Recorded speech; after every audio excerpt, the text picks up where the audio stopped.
Welcome to my channel. Today we're going to be reading from chapter 18 of the book The Psychology of Money, and chapter 18 says, When you will believe anything. Imagine an alien dispatched to Earth. His job is to keep tab on our economy. He circles above New York City, trying to size up the economy and how it changes between 2007 and 2009. On New Year's Eve 2007, he hovers over Times Square.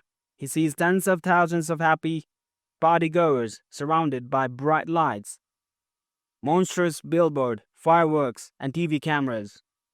He comes back to Times Square on New Year's Eve 2009. He sees tens of thousands of happy partygoers surrounded by bright lights, monstrous billboard, firework, and TV cameras. It looks about the same. He cannot see much difference. He sees roughly the same number of New Yorkers hustling around the city. Those peoples are surrounded by the same number of office buildings, which house the same number of desks with the same number of computers, hooked up to the same number of internet connections. Outside the city, he sees the same number of factories and warehouses, connected by the same highways, carrying the same number of trucks. He gets a little closer to the ground and sees the same universities teaching the same topics and handing out the same degrees to the same number of people. He sees the same number of parents protecting the same groundbreaking ideas. He notices that technology has improved. Everyone in 2009 carries smartphones that didn't exist in 2007. Computers are now faster. Medicine is better. Cars get better gas mileage. Solar and fracking technology has advanced. Social media has grown exponentially. As he flies around the country, he sees the same. Around the globe, more of the same. The economy is in about the same shape, maybe even better, in 2009 as it was in 2007, he concludes. Then he looks at the numbers. He's shocked that U.S. households are 16 trillion poorer in 2009 than they were in 2007. He's dumbfounded that 10 million more Americans are unemployed. He's in disbelief when he learns the stock market is worth half of what it was 2 years before. He can't believe that people's forecast of their economy potential has plunged. I don't get it, he says. I've seen the cities. I've looked at the factories. You guys have the same knowledge, the same tools, the same ideas. Nothing has changed. Why are you poorer? Why are you more pessimistic? There was one change the alien couldn't see between 2007 and 2009. The stories we told ourselves about the economy. In 2007, we told a story about the stability of housing prices, the prudence of bankers, and the ability of financial markets to accurately price risk. In 2009, we stopped believing that story. That's the only thing that changed, but it made all the difference in the world. Once the narrative that house prices will keep rising broke, mortgage default rose, then banks lost money. Then they reduced lending to other businesses, which lead to layoffs, which lead to less spending, which led to more layoffs, and on and on. Other than clinging to a new narrative, we had an identical, if not greater, capacity for wealth and growth in 2009 as we did in 2007. Yet the economy suffered its worst hit in 80 years.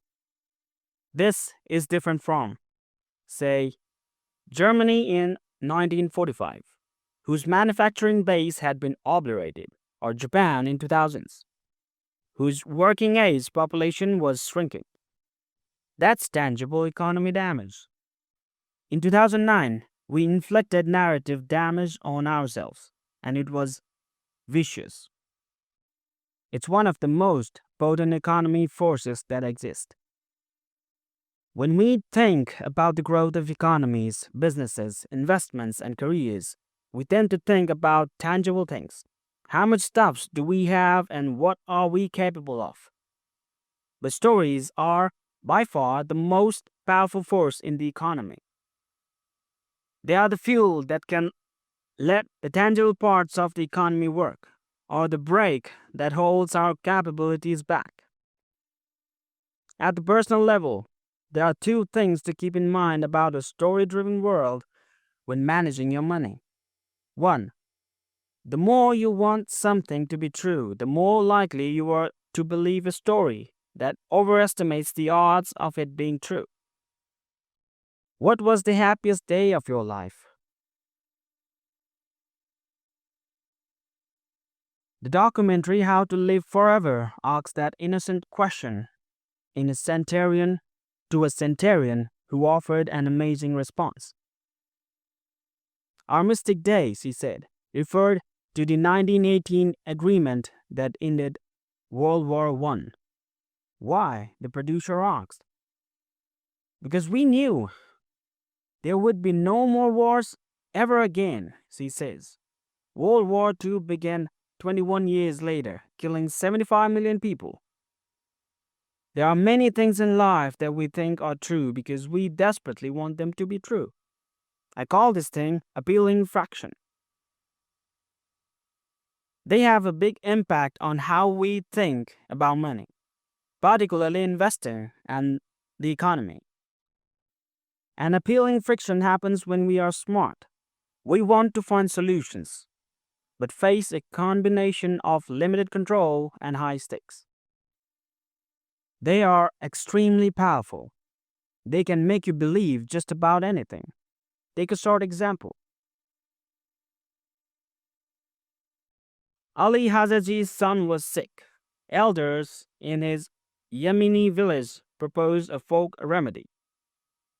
Shoved the tip of a burning stick through his son's chest to drain the sickness from his body. After the procedure, Hazaji told the New York Times, "When you have no money and your son is sick, you'll believe anything." Medicine predates useful medicine by thousands of years. Before the scientific methods and the discovery of germs, there was bloodletting, starvation therapy, cutting holes in your body to let the evils out, and other treatments that did nothing but hasten your demise. It seems crazy, but if you desperately need a solution and a good one isn't known or readily available to you, the path of least resistance is towards Hazaji's reasoning, willing to believe anything. Not just try anything, but believe it. Chronicling the Great Plague of London, Daniel Defoe wrote in 1722, "The people were more addicted to prophecies and astrological conjurations, dreams, and old wives' tales than even they were before or since. Almanacs frightened them terribly.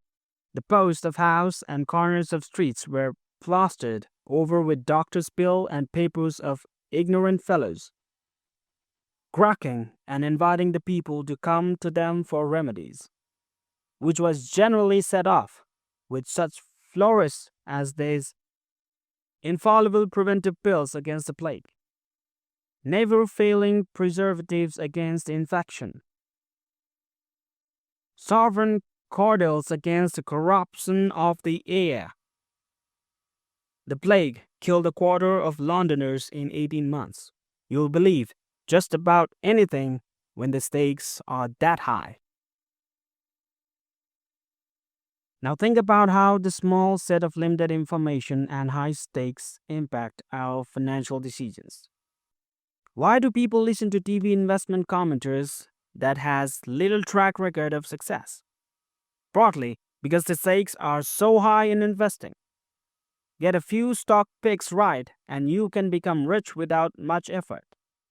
If there's a 1% chance that someone's prediction will come true, and it coming true will change your life, it's not crazy to pay attention, just in case. There are so many financial opinions that once you pick a strategy or side, you become invested in them both financially and mentally. If you want a certain stock to rise tenfold, that's your tribe. If you think a certain economy policy will spark hyperinflation, that's your side.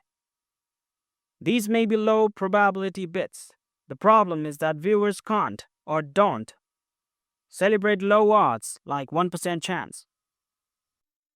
Many default to a firm belief that what they want to be true is unequivocally true, but they are only doing that because the possibility of a huge outcome exists.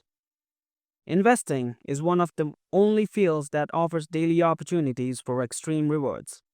People believe in financial quickery in a way they never would for, say, weather quickery because the rewards for correctly predicting what the stock market will do next week are in a different universe than the rewards for predicting whether it will be sunny or rainy next week. Consider that 85% of active mutual funds underperformed their benchmark over the 10 years ending 2018. This figure has been fairly stable for generations. You would think an industry with such poor performance would be a niche service and have a hard time staying in business. But there's almost $5 trillion invested in these funds. Give someone the chance of investing alongside the next Warren Buffett, and they will believe with such faith that millions of people will put their life saving behind it. Or take Bernie Madoff. In hindsight, for Ponzi scheme should have been obvious. He reported returns that never varied. They were addicted by a relatively unknown accounting firm, and he refused to release much information on how the returns were achieved. Yet Madoff raised billions of dollars from some of the most sophisticated investors in the world. He told a good story and people wanted to believe it. This is a big part of why room for error, flexibility, and financial independence, important themes discussed in previous chapters, are indispensable. The bigger the gap between what you want to be true and what you need to be true to have an acceptable outcome, the more you are protecting yourself from falling victim to an appealing financial friction. When thinking about room for error in a forecast, it is tempting to think that potential outcomes range from you being just right enough to you being very, very right. But the biggest risk is that you want something to be true so badly that the range of your forecast isn't even in the same ballpark as reality. In its last 2007 meeting, the Federal Reserve predicted what the economic growth would be in 2008 and 2009. Already wary of a weakening economy, it was not optimistic. It predicted a range of potential growth: 1.6% growth on the low end, 2.8% on the high end. That was its margin of safety, its room for error. In reality, the economy contracted by more than 2%, meaning the Fed's low-end estimate was off by almost threefold. It's hard for a policymaker to predict an outright recession because a recession will make their careers complicated. So even worst-case projections rarely expect anything worse than just lowest growth. It's an appealing fraction, and it's easy to believe because expecting anything worse is too painful to consider. Policymakers are easy targets for criticism, but all of us do this to some extent, and we do it in both directions. If you think a recession is coming and you cash out your stocks in anticipation, your view of the economy is suddenly going to be wrapped by what you want to happen. Every blimp, every antidote will look like a sign that doom has arrived. Maybe not because it has, but because you want it to. Incentives are a powerful motivator, and we should always remember how they influence our own financial goals and outlooks. It cannot be overstated. There is no greater force in finance than room for error, and the higher the stakes, the wider it should be. 2. Everyone has incomplete view of the world, but we form a complete narrative to fill in the gaps. My daughter is about a year old, as I write this. She's curious about everything and learns so fast. But something I think about all the stuff she can't comprehend. She has no idea why her dad goes to work every morning. The concept of bills, budgets, career, promotions, and saving for retirement are completely foreign to her. Imagine trying to explain the Federal Reserve credit derivative or NAFTA to her. Impossible. But her world isn't dark. She does not wander around in confusion. Even at a year old, she's written her own internal narratives of how everything works. Blankets keep you warm, mom snuggles keep you safe, and dates taste good. Everything she comes across fit into one of a few dozen mental models she has learned. When I go to work, she doesn't stop in confusion, wondering what salary and bills are. She has a crystal clear explanation of the situation. Dad isn't playing with me, and I wanted him to play with me. So I'm sad. Even though she knows little, she doesn't realize it because she tells herself a coherent story about what's going on based on the little she does know. All of us, no matter your age, do the same. Just like my daughter, I don't know what I don't know. So I'm just as susceptible to explaining the world through the limited set of mental models I have at my disposal. Like her, I look for the most understandable causes in everything I came across. And like her, I'm wrong about a lot of them, because I know a lot less about how the worlds work than I think I do. This is true for the most fact-based of subjects. Take history, it's just a recounting of stuff that already happened. It should be clear and objective. But as B.H. Liddell Hart writes in the book, Why Don't We Learn from History? History cannot be interpreted into the aid of imagination and intuition. The sheer quantity of evidence is so overwhelming that selection is inevitable. Where there is selection, there is art. Those who read history tend to look for what proves them right and confirms their personal opinions. They defend loyalties. They read with a purpose to affirm or to attack. They resist inconvenient truth, since everyone wants to be on the side of the angels, just as we start wars to end all wars. Daniel Kahneman once told me about the stories people tell themselves to make sense of the past. He said, Hindsight, the ability to explain the past, gives us the illusion of the world is understandable. It gives us the illusion that the world makes sense. Even when it doesn't make sense, that's a big deal in producing mistakes in many fields. Most people, when confronting with something they don't understand, do not realize they don't understand it because they're able to come up with an explanation that makes sense based on their own unique perspective and experiences in the world, however limited those experiences are. We all want the complicated world we live in to make sense. So we tell ourselves stories to fill in the gaps of what are effectively blind spots. What these stories do to us financially can be both fascinating and terrifying. When I'm blind to part of how the world works, I might completely misunderstand why the stock market is behaving like it is, in a way that gives me too much confidence in my ability to know what it might do next. Part of the reason forecasting the stock market and the economy is so hard is because you are the only person in the world who thinks the world operates the way you do. When you make decisions for reasons that I cannot even comprehend, I might follow you blindly into a decision that's right for you and disastrous to me. This, as we saw in chapter 16, is how bubbles form. Coming to terms with how much you don't know means coming to terms with how much of what happens in the world is out of your control, and that can be hard to accept. Think about market forecast. We're very, very bad at them.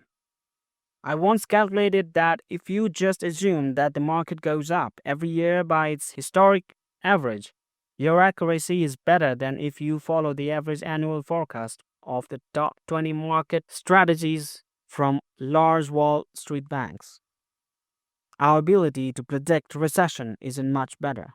And since big events come out of nowhere, forecasts may be more harm than good, giving the illusion of predictability in a world where unforeseen events control most outcomes. Carl Richards writes, risk is what's left over when you think you have thought of everything. People know this. I have not met an investor who genuinely thinks market forecasts as a whole or accurate are useful. But there's still tremendous demands for forecasts in both the media and from financial advisors. Why? Psychologist Philip Dedlock once wrote, we need to believe we live in a predictable, controllable world, so we turn to authoritative sounding people who promise to satisfy that need. Satisfying that need is a great way to put it. Wanting to believe we are in control is an emotional itch that needs to be scratched, rather than an analytical problem to be calculated and solved. The illusion of control is more persuasive than the reality of uncertainty, so we cling to stories about outcomes being in our control. Part of this has to do with confusing fields of precision with fields of uncertainty. NASA's New Horizons spacecraft passed by Pluto 2 years ago. It was a 3 billion mile trip that took 9.5 years. According to NASA, the trip took about 1 minute less than predicted when the craft was launched in January 2006. Think about that.